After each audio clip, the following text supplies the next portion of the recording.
Hello दोस्तों, और कैसे हो। आज 29 अगस्त शुक्रवार के टॉप खबरों और देश भर की तमाम बड़ी खबरों पर एक नजर डालते हैं। यही थाईलैंड के फुकेट शहर में इस बार पहली बार गणेशोत्सव की धूम देखने को मिली। ओल्ड टाउन की सड़कों पर ढोल ताशे, रंग बिरंगे जुलूस और भक्ति गीतों ने भारत जैसा भव्य नजारा बना दिया। इस उत्सव के पीछे थी थाई उद्यमी पापचासोन मीपा, जिन्होंने सिर्फ 15 महीनों में भव्य गणेश मंदिर बनवाया और फुकेट को धार्मिक और सांस्कृतिक उत्सवों का नया केंद्र बना दिया। जुलूस के दौरान लाखों फूलों से शहर सजाया गया और दुनिया भर से आए पर्यटक इस अनोखे नजारे के गवाह बने। यह उत्सव सिर्फ एक त्योहार नहीं, बल्कि भारत और थाईलैंड की दोस्ती का प्रतीक भी है। यही इंडिया टुडे और सी वोटर के मूड ऑफ द नेशन सर्वे में बड़ा खुलासा हुआ है। इस सर्वे के मुताबिक कांग्रेस नेता राहुल गांधी विपक्षी गठबंधन के सबसे लोकप्रिय नेता बनकर सामने आए हैं। सर्वे में 28% लोगों ने कहा कि नेता विपक्ष के तौर पर राहुल गांधी का काम बहुत अच्छा है। वहीं 22% ने इसे अच्छा बताया, यानी कुल मिलाकर 50% लोग उनके काम से संतुष्ट नजर आए। हालांकि 27% लोगों ने उनके प्रदर्शन को खराब या बहुत खराब भी कहा है। इंडिया ब्लॉक की अगुवाई कौन करे, इस सवाल पर भी सबसे ज्यादा समर्थन राहुल गांधी को ही मिला। उन्हें 28% लोगों ने पसंद किया, जबकि ममता बनर्जी को 8, अखिलेश यादव को 7, अरविंद केजरीवाल को 6 और प्रियंका गांधी को 4% लोगों का समर्थन मिला। इधर अगर आज लोकसभा चुनाव हो जाए तो किसकी सरकार बनेगी? इंडिया टुडे और सी वोटर के मूड ऑफ द नेशन सर्वे में इसका बड़ा खुलासा हुआ है। सर्वे के मुताबिक एनडीए को मिल सकती हैं करीब 324 सीटें, जबकि इंडिया गठबंधन को 208 सीटें और बाकी दलों को 11 सीटें मिलने का अनुमान है। पार्टी के स्तर पर देखें तो बीजेपी को 260 सीटें और कांग्रेस को सिर्फ 97 सीटें मिल सकती हैं। वोट शेयर में भी बीजेपी आगे है। सर्वे कहता है कि बीजेपी को करीब 41% वोट, जबकि कांग्रेस को केवल 21% वोट मिल सकते हैं। प्रधानमंत्री की पसंद के सवाल पर भी तस्वीर साफ दिखती है। 52% लोगों ने नरेंद्र मोदी का नाम लिया, जबकि 25% लोगों ने राहुल गांधी का समर्थन किया। यानी इस सर्वे के नतीजों से साफ है कि नरेंद्र मोदी अभी भी देश के सबसे लोकप्रिय नेता बने हुए हैं। यही इंडिया टुडे और सी वोटर के मूड ऑफ द नेशन सर्वे में एक और बड़ा खुलासा हुआ है। सर्वे में लोगों से सवाल किया गया, प्रधानमंत्री नरेंद्र मोदी के बाद बीजेपी में अगला दावेदार कौन हो सकता है? नतीजों में सबसे आगे रहे अमित शाह। उन्हें करीब 28% लोगों ने अपनी पहली पसंद बताया। वहीं उत्तर प्रदेश के मुख्यमंत्री योगी आदित्यनाथ को मिला 26% समर्थन।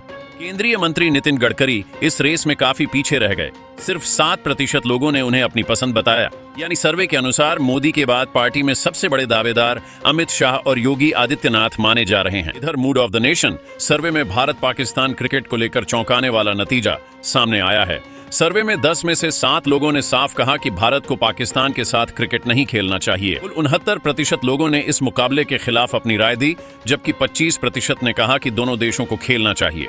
यह सर्वे ऐसे समय में आया है जब भारत और पाकिस्तान एशिया कप में आमने सामने होंगे। दोनों टीमों का मुकाबला 14 सितंबर को होगा, जबकि फाइनल 29 सितंबर को खेला जाएगा। टूर्नामेंट की शुरुआत 9 सितंबर से होगी और इसमें भारत पाकिस्तान की टीमें अधिकतम 3 बार भिड़ सकती हैं।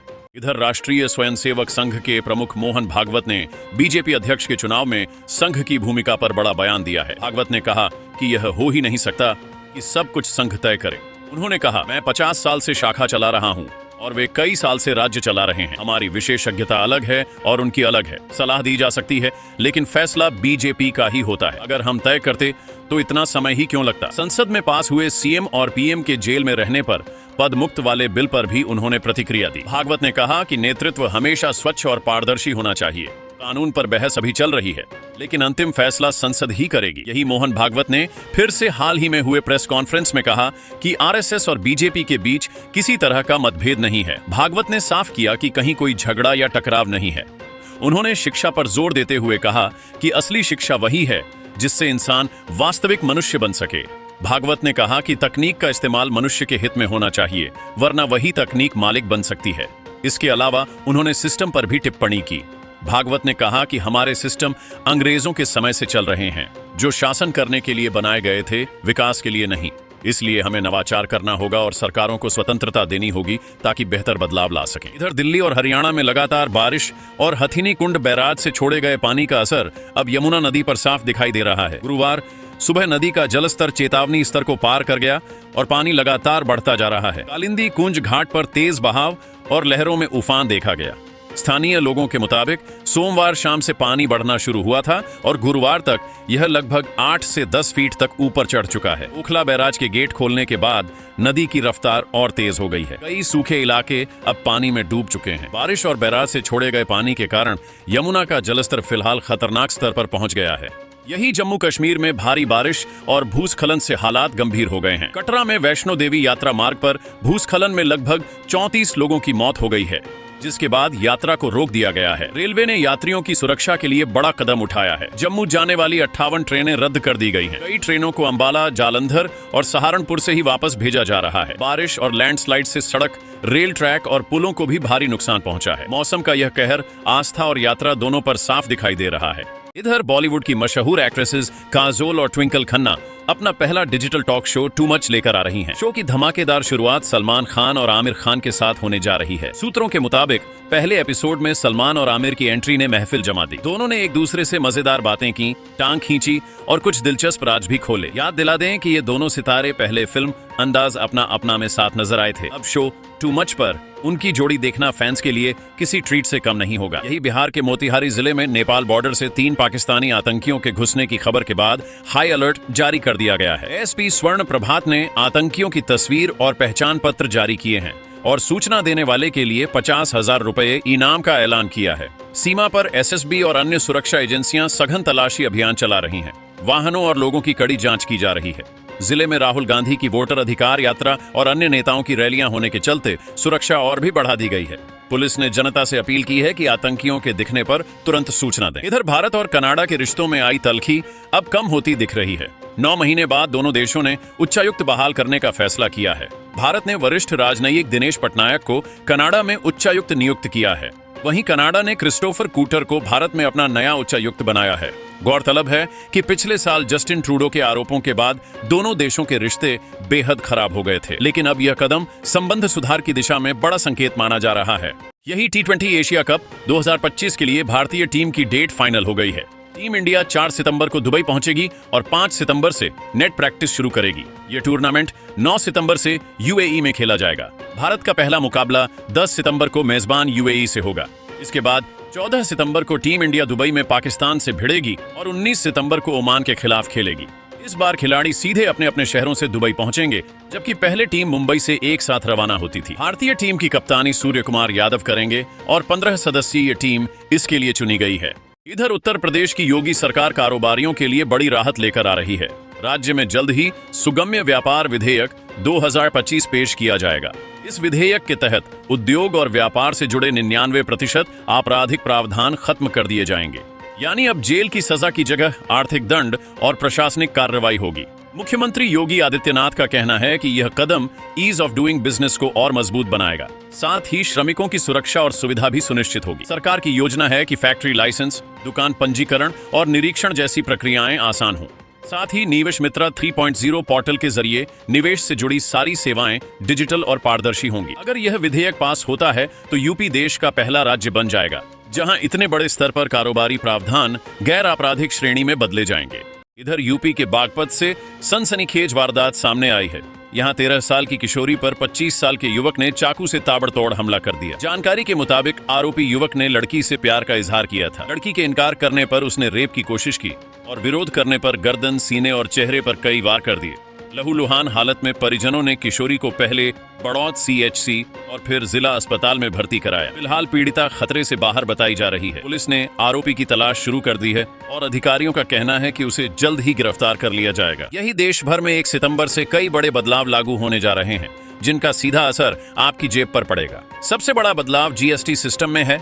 अब 4 की जगह केवल 2 टैक्स स्लैब होंगे, 5% और 12%। इसी दिन चांदी पर हॉलमार्किंग भी लागू होगी, जिससे शुद्धता पहचानना आसान होगा। हर महीने की तरह LPG सिलेंडर के दाम भी बदले जाएंगे। बढ़े तो रसोई का खर्च बढ़ेगा, घटे तो राहत मिलेगी। SBI के कुछ कार्ड धारकों के लिए रिवॉर्ड पॉइंट नियम बदलेंगे और अतिरिक्त चार्ज लग सकते हैं। जन धन खाता धारकों को 30 सितंबर तक KYC कराना जरूरी है। वहीं इनकम टैक्स रिटर्न भरने की आखिरी तारीख 15 सितंबर तय की गई है। इसके अलावा सितंबर में कुल 15 दिन बैंक बंद रहेंगे, इसलिए जरूरी काम पहले निपटा लें।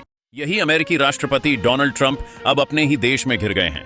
रूस से कच्चा तेल खरीदने पर भारत पर 50% टैरिफ लगाने की उनकी नीति पर अमेरिकी कांग्रेस की विदेश मामलों की समिति के डेमोक्रेट सांसदों ने सवाल उठाए हैं। सांसदों का कहना है कि चीन जैसे बड़े खरीदारों पर कोई सख्त कदम नहीं उठाया गया, लेकिन भारत को टारगेट करके रिश्तों को नुकसान पहुंचाया जा रहा है। डेमोक्रेट्स का आरोप है कि इस फैसले से न केवल अमेरिकी उपभोक्ताओं पर बोझ बढ़ेगा, बल्कि भारत अमेरिका के रणनीतिक संबंध भी बिगड़ सकते हैं। इधर प्रधानमंत्री नरेंद्र मोदी जापान और चीन की यात्रा के लिए रवाना हो गए हैं। उनका जापान दौरा 29 और 30 अगस्त तक रहेगा। यहां वे 15वें भारत जापान वार्षिक शिखर सम्मेलन में शामिल होंगे और प्रधानमंत्री शिगेरू इशिबा से मुलाकात करेंगे। इस दौरान दोनों देश रणनीतिक, आर्थिक और सांस्कृतिक साझेदारी को और गहरा करने पर चर्चा करेंगे। पीएम मोदी सेंदाई में एक सेमीकंडक्टर फैक्ट्री का दौरा भी करेंगे, जहां आर्टिफिशियल इंटेलिजेंस और उभरती तकनीकों पर सहयोग को लेकर बातचीत होगी। इसके बाद मोदी 31 अगस्त से 1 सितंबर तक चीन का दौरा करेंगे और वहां शंघाई कोऑपरेशन ऑर्गेनाइजेशन SCO शिखर सम्मेलन में हिस्सा लेंगे।